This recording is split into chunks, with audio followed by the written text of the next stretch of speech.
Okay, I'm back. Probably wasn't the best place to finish off, but I'll just continue from where I was. So, where you travelled, good places to relax.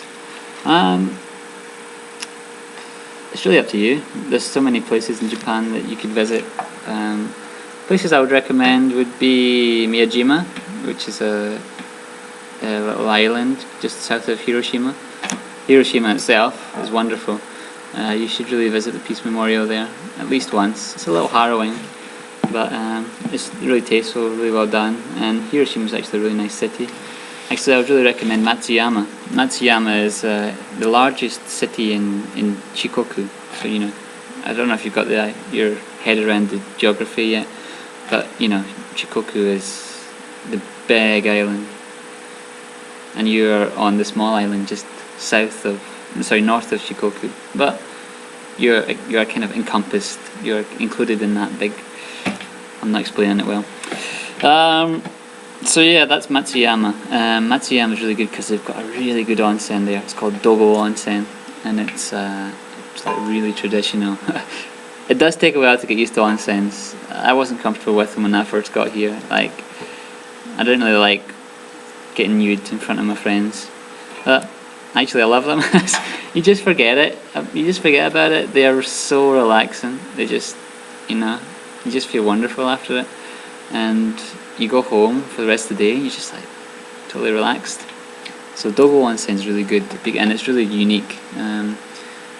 In fact, the service is probably it's so traditional that in some ways it lacks this what you would expect from a more modern place. But it's a trade-off really, because the experience is so wonderful. Baths are like made of like granite or some kind of stone, and there's no towels. You don't dry yourself. You just wear this big sort of like Japanese gown thing, and you just kind of dry in the air. And yeah, it's really cool. I would recommend that. That's in Matsuyama. Cities. Kobe is a really nice city. Kobe you can get to quite easily actually from Takamatsu. There's a big ferry called the Jumbo Ferry, and it's a 4-hour ferry, but it's really cheap. I think it's like 2,000 yen, just like 15 quid or something, just to get there. Kobe is actually really nice, one of my favourite cities. And right next to Kobe is Osaka. It's like 30 minutes away by train. Osaka is just a bit of a maze to me. I never really got my head around it. It's just vast. I really only passed through it a few times, and I went around, I visited the aquarium, but I still prefer Kobe. It's smaller and easier to navigate. And then you've got Tokyo. Tokyo, actually I spent a lot of time in Tokyo, and I'm pretty well versed in navigating Tokyo. It's a pretty cool city. It's kind of comparable to London, and it's got that kind of big fit city feel. Yeah, Tokyo's got a lot of places to visit. There's a lot of art galleries, a lot of really kind of cool design scene there, and you can find whatever you're interested in, Tokyo's got it.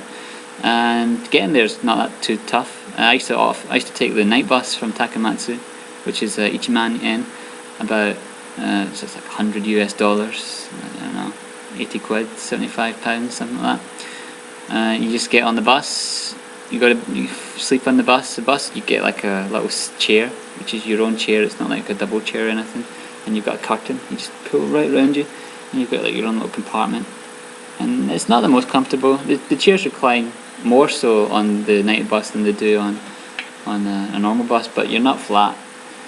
But it's still comfortable, cheap way to get to Tokyo. And yeah, I'd really recommend going by that route. Of course, you've got the Shinkansen.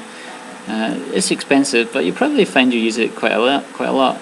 I certainly used it a lot. And one recommendation I would make for the Shinkansen is there are reserved seats and non-reserved seats. And the reserved seats usually only cost about 1,000 yen more, which is about £7.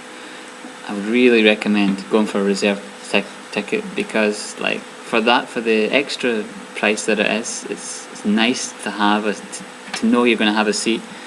There's the Shinkansen, I think, has about 18 carriages. There are a few different variations, but the one you'll use the most has about 18 carriages. Only 3 of those carriages are non-reserved, so you can imagine a lot of people want to use them. And it's if you're going to be traveling off peak, then you're pretty much guaranteed a chair. You'll get a seat. But if you're going to be traveling at the weekend or during a like a bank holiday, I would definitely get the reserved seat. It's nice just to have that guarantee. And actually, the Shinkansen are so spacious. If you've got a suitcase and you're traveling on the Shinkansen, there's enough room in like leg room in front of you to actually put the suitcase, so you can sit quite comfortably in the chair and then have your suitcase right in front of you, and there's plenty of room. There's really large space between the chairs. Where else? Other places to visit. You said you were interested in Okayama, and it's so close. That's a day trip. You can go there. There's plenty to see in Okayama as well. Lots of shops. They've got the Shinkansen stop there, so that's probably a good place to start your journeys. There's a really nice garden in Okayama and a castle. Castle's pretty lame actually, because it's built 10 years ago or something. It's got carpet inside. It's not very authentic, but it looks cool from the outside. Other places to visit. If you're wanting to go further north, there's Hokkaido. Actually, it's a place I never really got to. I would like to have visited Hokkaido. They've got a really good winter festival there in Sapporo. Often there are a few trips up there organised by ALTs, so that would be a good place to visit. Where else? There's plenty of places in Kyushu. One of my favourite places to visit was an island south, the very southern tip of Japan. There's a city called Kagoshima, and about 4 hours by ferry from Kagoshima is an island called Yakushima, and it's one of the most spectacular places you'll ever visit. It's like this. I think they call it like a prehistorical. I can't remember there's a term that they use, but it's got like all this sort of plant life, which is like unique to the island,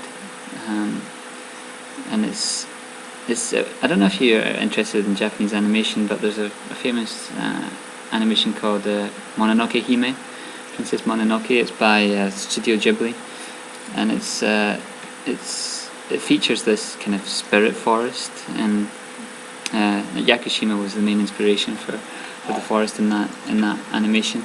I'd actually recommend a lot of the Ghibli movies if you haven't already seen them. Actually, I'm going to be going to the Ghibli Museum just the week before I leave Japan. Somewhere I've always wanted to go, but I've never been able to get tickets, but hopefully go in there. Where else? Nagoya is quite a big city. It's halfway between Osaka and Tokyo, and they do a lot of sumo tournaments there. And Nagoya is actually quite a good place for travelling elsewhere. It's one of those sort of connection hubs, so you might find yourself in Nagoya quite a bit. Again, there's a lot of cities in Kyushu. I think it's best just to figure it out yourself, really. See where other people are going, tag along with them. You'll hear by word of mouth places that are good, how to get there. You'll become pretty good at navigating the public transport system. It's so good in Japan, you can really get anywhere. It can be expensive, but if you're willing to pay the cost, you can go anywhere that you're interested in. That was kind of long, sorry about that. Okay, recommended restaurants, bars in your area. There's a really nice restaurant just really close to your apartment called Nakaoku. Oh, that's the chime. In Japan, they don't have a bell, they've got a chime. It's kind of weird. Actually, it's a chime, same chime as Big Ben. There's a whole section in the textbook about about where the chime came from, so you'll learn all about it.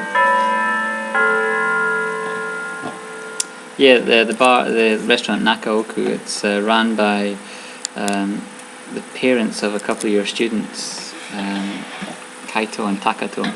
You'll get to know those kids, and if you go to that restaurant, they're usually there, so they'll serve you your food, which is kind of nice.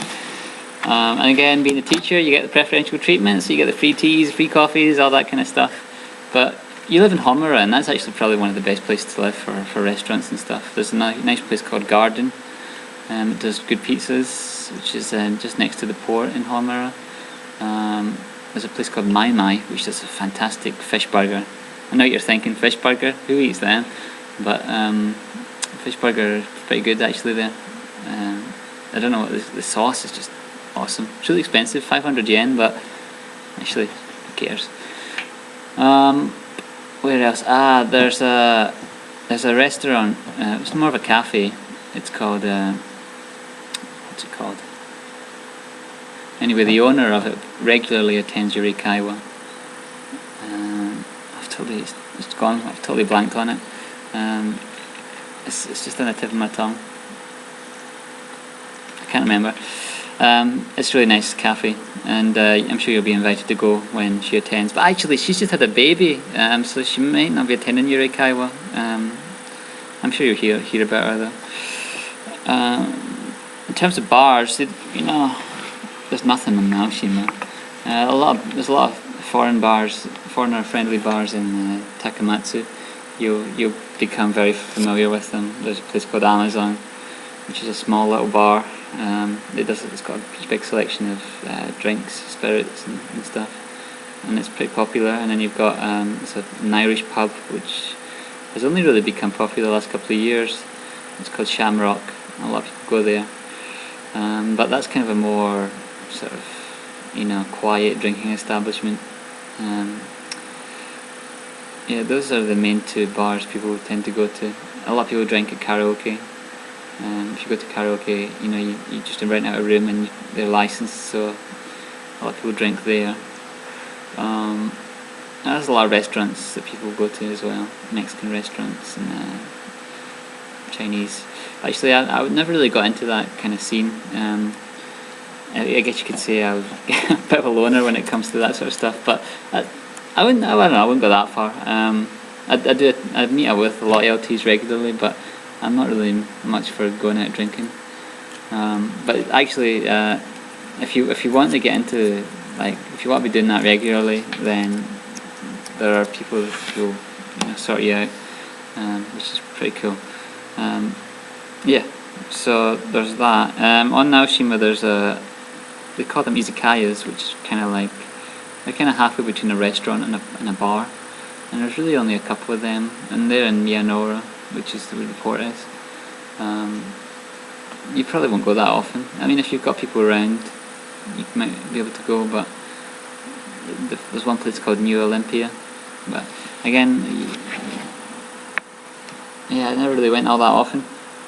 But there are certainly places to go. It's good to take people to these sort of places when they come.